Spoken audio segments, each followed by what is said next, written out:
Hi, this is Trish Reyburn with Blissworks Yoga and Healing Arts. And, there's many ways to do yoga. There's many styles of yoga, and there's many philosophies of yoga as well. One of the tried and truest is the Patanjali's Yoga Sutras. And the Yoga Sutras are timeless in that they speak to us no matter where we are on our journey. Or they can speak to us, I should say. We use yoga poses to come into the present moment, to be embodied, to be engaged.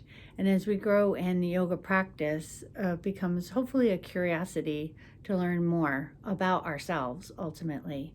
We're learning who we are and how the mind works and what natural human tendencies are with the mind, and how we can have practices that help us hone our mind to concentrate and to grow and learn through the practice. It takes effort, it takes tapas, and there are fruits to the practice.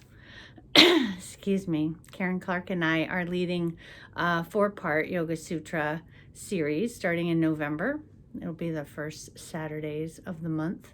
November, December, we'll cover Pada 1, which is the first chapter of the Yoga Sutras, and Pada 2 for January, February.